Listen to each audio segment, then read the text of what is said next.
اللہ کے رسول جب معراج پہ گئے تو آپ نے دیکھا کہ کچھ عورتوں کو سر کے بال پکڑ کر ایک درخت سے لٹکا دیا گیا جہنم کے اندر، اور ان کو الٹا الٹا ان کو گھمایا جا رہا ہے، اور ان کے ہاتھ پیچھے سے باندھ دیے گئے ہیں، اور ان کے دونوں سینوں میں، عورتوں کے دونوں سینوں میں کھنجر بھونک دیے گئے ہیں یہاں سے، اور یہاں نکال لیا گیا ہے، یہاں سے کھنجر ڈالا، یہاں نکالا گیا ہے۔ پوچھا اللہ کے نبی نے، جبریل یہ کون عورتیں ہیں جن کو اتنا دردناک جہنم میں عذاب دیا جا رہا ہے، جن کے سر کے بال پکڑ کر ان کو لٹکا دیا گیا ہے اور ان کے سینوں میں کھنجر چبھو دیے گئے ہیں؟ جبریل نے فرمایا، اے اللہ کے نبی، یہ وہ عورتیں ہیں جو دنیا میں اپنے بال کھول کر چلا کرتی تھیں، اپنے بالوں کو دوپٹے سے نہیں ڈھانکتی تھیں، اپنے سر پر اوڑھنیاں نہ ڈالا کرتی تھیں، اپنے سروں پر اوڑھنیاں نہیں اوڑا کرتی تھیں، یہ کھلے بال لے کر چلتی تھیں، بازار میں، اسکولوں میں، کالجوں میں ان کے بال کھلے رہتے تھے، اور یہ وہ عورتیں جن کے سینوں میں کھنجر ڈال دیے گئے ہیں، یہ اپنے سینوں پر اوڑھنیاں، چادر نہیں ڈالتی تھی، اتنا ٹائٹ کپڑا پہنتی تھی کہ کپڑا پہننے کے باوجود ان کے سینے کا حصہ اٹھا ہوا نظر آتا تھا۔ غیر مرد ان کے سینے پہ نظر ڈالا کرتے تھے، آج ان کے سینوں کو چبھو دیا گیا ہے، ان کے سینوں میں کھنجر ڈال دیا گیا ہے، ان کے سینوں میں کھنجر بھونک دیا گیا ہے۔ ہماری ماں بہنیں یہ عذاب پہ کہیں مبتلا نہ ہوں، ان کے سر کے بال پکڑ کر ان کو لٹکایا نہ جائے، ان کے سینوں میں کہیں کھنجر نہ چبھ ہو جائیں۔ ان کو کہو اپنی بیٹیوں سے اسکول میں جائیں تو کم سے کم اوڑھنیاں اور ڈھیلی چادر اپنے جسموں پہ ڈال لیں۔ فرمایا ایک ایسا زمانہ آ جائے گا کہ عورتوں کو دیکھو گی کہ کپڑے پہننے کے باوجود ننگی ہوں گی، ممیلات و مائلات، لوگوں کی طرف مائل ہوں گی اور ان کو اپنی طرف مائل کریں گی، اتنا میک اپ کریں گی، لال رنگ کا کپڑا تو لال رنگ کی لپسٹک، بلو رنگ کا کپڑا تو بلو رنگ کی لپسٹک، ہرے رنگ کا کپڑا تو ہرے رنگ کی لپسٹک، میچنگ نہیں بگڑنی چاہیے، میچنگ نہیں بگڑنی چاہیے۔ یہ میک اپ اتنا کریں گی کہ نوجوانوں کو اپنی طرف کھینچیں گی اور خود نوجوانوں کی طرف کھنچ جائیں گی۔ لا يدخلن الجنت ولا یجدن ریحھا، یہ عورتوں کو جب دیکھو تو سمجھ لینا یہ عورتیں کبھی جنت میں داخل نہیں ہوں گی اور جنت کی خوشبو بھی نہیں پائیں گی۔ ایسی عورتوں پر اللہ نے جہنم واجب کر دی اور جنت کو حرام کر دیا، یہ عورتیں کبھی جنت کے اندر داخل نہیں ہوں گی۔ جنت میں داخلے کے لیے ڈھیلا ڈھالا کپڑا ضروری ہے، پردہ ضروری ہے۔ حضرت فاطمہ کا انتقال کا وقت آیا تو رو رہی تھی، کہا علی نے کیوں رو رہی ہو، ایک دن تو سب کو اس دنیا سے جانا ہے۔ کہا علی میرے شوہر، میری ایک وصیت ہے اس کو یاد رکھنا۔ بتاؤ تو میری بیوی ہی نہیں، محمد رسول اللہ کی بیٹی بھی ہو، بتاؤ کیا وصیت ہے؟ فرمایا جب میرا انتقال ہو جائے، میری روح نکل جائے تو مجھے رات میں دفنانا، دن میں نہیں۔ عشاء کی نماز کے بعد اندھیرے میں میرا جنازہ لے کر قبرستان جانا، دن میں نہیں۔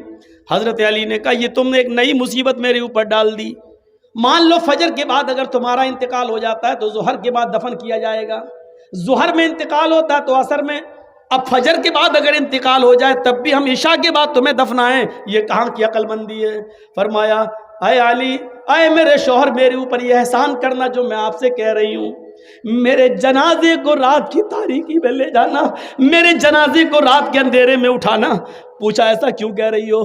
کہتی ہے کہ میں ایسا اس لیے کہہ رہی ہوں کیونکہ میں یہ نہیں چاہتی کہ میرے مردہ جسم پر پڑے ہوئے کفن پر بھی کسی غیر مرد کی نظر پڑے، میرے مردہ جسم پر پڑے ہوئے کفن پر بھی کسی غیر مرد کی نظر پڑے۔ میں چاہتی ہوں کہ میرا جنازہ جب اٹھے تو میرے کفن کو بھی کوئی نہ دیکھے، میری شکل صورت تو بہت دور کی بات ہے۔ حضرت فاطمہ کی یہ نصیحت تھپڑ مار رہی ہے آج ہماری بیٹیوں اور ہماری بیویوں کے منہ پر، ہماری عورتوں کے منہ پر۔ غور کریں، مرنے کے بعد کوئی نکاح نہیں کر سکتا ہے، مرنے کے بعد کوئی کسی سے دلچسپی نہیں رکھتا ہے، کتنی خوبصورت لڑکی کیوں نہ زمین پہ پڑی ہو، اگر مر گئی تو اس کی طرف کوئی انٹرسٹ نہیں لیتا ہے۔ لیکن حضرت فاطمہ کیا کہہ رہی ہیں کہ میرے انتقال کے بعد میرے مرے ہوئے جسم پر پڑے ہوئے کفن پر بھی کسی غیر مرد کی نظر نہ پڑے۔ ایک طرف اس پردے کو دیکھیے اور ایک طرف ہمارا سماج، ہماری سوسائٹی، اور اس سوسائٹی میں گھومنے والی آوارہ گائیں، آوارہ بھیڑوں کو دیکھیے۔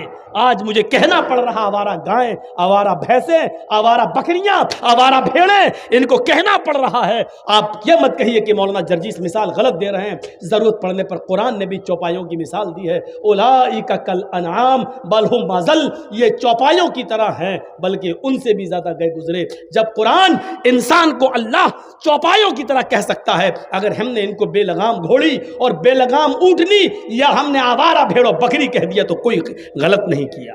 حضرت عمر فاروق نے ایک آدمی کو دیکھا کہ اس کا پاجامہ ٹخنے سے نیچے لٹک رہا ہے تو دور سے آواز دیتے ہیں، اس نے نہیں سنا، آپ نے پھر زور سے آواز دی، احائز انت یا رجل، اس نے پیچھے مڑ کے دیکھا کہ حضرت عمر آ رہے ہیں۔ جی جی کیا؟ احائز انت، عربی کے جملے دیکھیے، حضرت عمر نے کیا کہا؟ احائز انت، کیا تجھے مہینہ آ رہا ہے؟ مہینہ سمجھتے نا؟ لیڈیز کو جو پیریڈ آتا ہے، جو ایم سی ہوتی ہے، مہینے میں چند دن ان کو جو بلڈ آتا ہے، تو حضرت عمر نے اس آدمی سے کہا احائز انت، کیا تجھے پیریڈ آ رہا ہے؟ وہ ادھر ادھر دیکھنے لگا ہے، کس سے کہہ رہے ہیں؟ کہ امیر المومنین کس سے کہہ رہے ہیں؟ یہاں تو کوئی عورت نہیں جا رہی ہے۔ کہا کہ انتا کہہ رہا ہوں تب بھی سمجھ میں نہیں آ رہا ہے، تجھے کہہ رہا ہوں، تجھے پیریڈ آ رہا ہے، مہینہ آ رہا ہے، ایم سی ہو رہی تجھے؟ کہتا مجھے؟ کہاں؟ تیرے بارے میں پوچھ رہا ہوں۔ مسکرا کے کہتا ہے آپ کا دماغ صحیح ہے، حل یحیض الرجل، کیا مرد کو بھی مہینہ آتا ہے؟ اس نے کیا کہا؟ کیا مرد کو بھی مہینہ آتا ہے؟ تو حضرت عمر نے کہا کیا مرد بھی ٹخنے سے نیچے کپڑا پہنتا ہے؟ یعنی مرد کو نہیں، عورت کو حکم دیا اللہ کے رسول نے کہ وہ ٹخنے سے نیچے کپڑا پہنے، اس کے تو پیروں کی انگلی بھی نہ دکھے۔ یہ عورت کو حکم دیا، مرد کو حکم دیا ہے کہ ٹخنوں سے اوپر پہنے۔ جب تو کپڑا پہننے میں عورت کا کام کر سکتا ہے تو ہو سکتا ہے کہ مہینے میں بھی عورت کا کام کر رہا ہو، تجھے مہینہ آ رہا ہو۔ کہنے لگا نہیں نہیں ٹھیک ہے، اس نے اوپر کر لیا۔ حضرت عمر نے اپنے غلام سے کہا اسلم جی بالسکین، چھری لاؤ۔ کہا چھری لاؤ۔ آپ کا سماج مولوی جرجیس کو یہ پرمیشن نہیں دے سکتا۔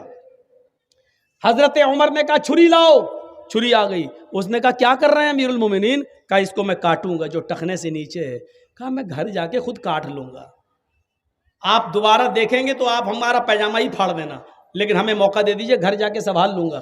حضرت عمر نے کہا کہ یقیناً تو گھر جا کے سنبھال لے گا، لیکن اللہ کے نبی صلی اللہ علیہ وسلم نے فرمایا جب کوئی برائی تم اپنی آنکھوں سے دیکھو تو پہلے اپنے ہاتھ سے دور کرو، جب ہاتھ سے دور کرنے کی طاقت نہ ہو تو زبان سے منع کرو، اور زبان سے بھی منع کرنے کی طاقت نہ ہو تو دل سے برا سمجھو۔ میرے پاس ہاتھ سے دور کرنے کی طاقت ہے، اس لیے اس برائی کو میں اپنے ہاتھ سے دور کروں گا، ورنہ قیامت کے دن میں اپنے رب کو کیا منہ دکھاؤں گا۔ ادھر آ، کاٹ دیا پیجامہ، یہاں تک کاٹ دیا، صوفی بنا دیا۔ لے، جس برائی کو اپنی آنکھوں سے دیکھا اپنے ہاتھ سے دور کر دیا، کیا سماج ہمیں اس بات کی اجازت دے گا؟ سماج جلسے کی اجازت دے گا، اسٹیج بنا دے گا، مولانا صاحب بول لو، جو من میں آئے بول دو، یہاں کوئی کچھ نہیں کہے گا، لیکن صرف اسی 1.5 گھنٹے اور 2 گھنٹے تک آپ کی ہم سن لیں گے، اس کے بعد نہیں سنیں گے۔ قرآن پڑھ جائیے، اللہ تعالیٰ نے کہیں نہیں کہا کہ نیکیاں نیکیاں نیکیاں نیکیاں، یہ نہیں کہا، لیکن برائیوں کے سلسلے میں اتنا زور دیا کہ برائیوں سے رکو، ہاتھ سے دور کرنے کی طاقت ہو تو ہاتھ سے کرو، ہاتھ سے دور کرنے کی طاقت نہ ہو تو زبان سے روکو، اور زبان سے بھی دور کرنے کی طاقت نہ ہو تو دل سے برا جانو۔ آج شراب کے کتنے اڈوں کو تم روک سکتے، ٹھیک ہے دوسروں کی آپ نہیں کر سکتے ہو، اپنے گھر کی برائی تو روک سکتے ہو، اپنے گھر کی برائی۔ آپ کے گھر میں آپ کا بچہ 12 بجے رات تک موبائل چلاتا ہے، اینڈرائڈ موبائل، فیس بک اور میسنجر اور یوٹیوب پہ لگا ہوا ہے، کتنا آپ نے اپنے گھر کی اس برائی کو روکا ہے؟ آپ کی بیٹی 18 سال 20 سال کی ہو چکی ہے، اینڈرائڈ موبائل چلا رہی ہے، آپ نے اپنی بیٹی کے اوپر کتنی نگرانی رکھی ہے؟ فیس بک بھی چلا رہی ہے، واٹس ایپ بھی چلا رہی ہے، اپنے اسکول کے دوستوں اور سہیلیوں سے باتیں بھی کر رہی ہے، آپ نے کتنی نگرانی کی ہے اپنی بیٹی پر؟ چھوڑ دو. یہ عربی میں شعر پڑھ رہی تھی جس کا ترجمہ میں نے آپ کے سامنے رکھ دیا.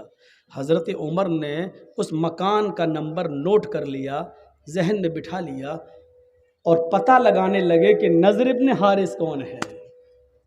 یہ عورت نضر ابن حارث کو کیوں یاد کر رہی تھی؟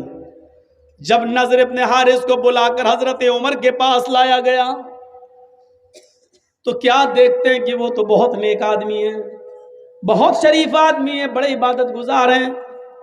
پوچھا امیر المومنین نے, عمر فاروق نے, اے نضر, اس جگہ پر میرا گزر ہوا, وہاں ایک عورت رہتی ہے اس نام کی, مجھے بتاؤ کہ اس نام کی عورت سے تمہارا کیا تعلق ہے؟ نضر ابن حارث نے کہا, اللہ کی قسم, نہ تو میں نے اس عورت کا نام سنا ہے اور نہ ہی میں اس عورت کو جانتا ہوں کہ وہ کون ہے. وہ مجھے کیسے جانتی, مجھے نہیں معلوم. جب انہوں نے قسم کھا کر یقین دلایا تو حضرت عمر نے ان کو چھوڑ دیا. لیکن حضرت عمر کو بڑا تعجب ہوا کہ نضر ابن حارث نے کہ اندر اس عورت نے کیا دیکھ لیا ہے جو ان کو یاد کر رہی تھی. ایک طرفہ آگ لگی ہوئی تھی محبت کی اور کہہ رہی تھی کہ اگر مجھے عمر کا ڈر نہ ہوتا تو نضر ابن حارث کو میں اپنی چارپائی پر بلاتی اور آج میں اس کے ساتھ زنا کرتی, میں اس کے ساتھ مکالہ کرتی. اب حضرت عمر نے اس عورت کو بلوایا. جب وہ عورت آئی تو اس سے پوچھا, اے عورت, نضر ابن حارث کون ہے؟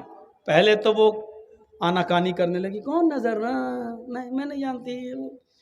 حضرت عمر نے اپنے خادم سے کہا, کوڑا نکالو, یہ ایسے جواب نہیں دے گی. جب حضرت عمر فاروق نے کوڑے کو لہرایا تو کہنے لگی, بتا رہی ہوں. کوڑا دیکھتے ہی کہنے لگی, بتا رہی ہوں. پھر اس نے بتایا کہ نضر ابن حارث مجھے نہیں جانتا, لیکن میں نضر ابن حارث کو اچھی طرح جانتی ہوں اور میرا دل اس کے اوپر آمادہ ہے. میرا شوہر کئی سالوں سے گیا ہوا ہے, ابھی تک لوٹ کر نہیں آیا ہے. تو کہا, یہ بتاؤ, نضر ابن حارث تو تمہیں جانتے ہی نہیں ہے, پھر کیا بات ہے؟ تمہیں نظر کے اندر کیا چیز اچھی لگی؟ کون سی چیز ہے نظر کی جس نے تمہارے دل میں نظر کے لیے جگہ بنا لی؟ عورت کہتی ہے, امیر المومنین, ہمیں نضر ابن حارث کے آگے کے بال بہت اچھے لگتے ہیں, ان کے زلفیں بہت اچھی لگتی ہیں. جب وہ امامہ یا پگڑی اتار لیں تو ان کے بال آگے کے بڑے خوبصورت ہیں, اور ان بالوں کی وجہ سے میرا دل نضر ابن حارث کے اوپر آ گیا. آپ نے کہا, جاؤ. اب نضر ابن حارث کو دوبارہ بلایا گیا. نضر ابن حارث جب دوبارہ آئے, امیر المومنین نے کہا, آئے نضر, پگڑی اتارو. نضر ابن حارث نے جب امامہ اتارا, پگڑی اتاری, تو کیا دیکھتے ہیں کہ ادھر کے آگے کے بال واقعی ان کے بڑے ہوئے ہیں. یہاں آپ پیچھے کے بال بڑھا سکتے ہیں تھوڑے بہت, یہاں تک, یہاں تک, یہاں تک, لیکن آگے کے بال آپ, یہ زلفیں جو ہوتی نا, کبھی دیکھا, کبھی کبھی کچھ لوگ تیرے نام, سلمان خان ہجڑے جیسی وہ ایکٹنگ ایسے, یہ آگے کے بال صحیح نہیں ہیں. قرآن نے آگے کے بالوں کے بارے میں کیا کہا؟ لَنَسْفَعًا بِالنَّاسِيَةِ, قیامت کے دن ہم ابو جہل کو پیشانی پکڑ کر گھسیٹیں گے اور گھسیٹ کر جہنم میں ڈال دیں گے. پیشانی, ماتھا تھوڑی پکڑا جاتا ہے, کوئی پکڑ کے دکھائے, پکڑ جائے گا نہیں. تو پیشانی پکڑنے کا مطلب یہ آگے کے بال, یہ بال پکڑ کر ابو جہل کو گھسیٹ کر اس کو جہنم میں ڈالا جائے گا قیامت کے دن. تو میرے بھائیوں, آگے کے بال, پیشانی کے بال رکھنا یہ ابو جہل کی نشانی ہے, ابو جہل کی عادت ہے. ابو جہل نے آگے کے بال رکھے تھے, اس لیے اللہ نے ابو جہل کے بالوں کا ذکر کر دیا. ہم اس کو آگے کے بال پکڑ کر, پیشانی کے بال پکڑ کر اس کو گھسیٹتے ہوئے جہنم میں ڈال دیں گے. یہاں میری آنکھیں فوٹو کھینچ چکی ہیں. اب سوچ لو کس کے بال محمد رسول اللہ کی طرح ہو, کس کے بال ابو جہل کی طرح, سوچ لو. تو نضر ابن حارث کے جب بال دیکھے تو کہا, امیر المومنین نے, اے نضر ابن حارث, تمہارے آگے کے اور سامنے کے بالوں نے مدینے کی عورتوں کو فتنے میں ڈال دیا, مدینے کی عورتوں کو خطرے میں ڈال دیا ہے. تمہارے آگے کے یہ ہپی کٹ بال دیکھ کر مدینے کی عورتیں اپنے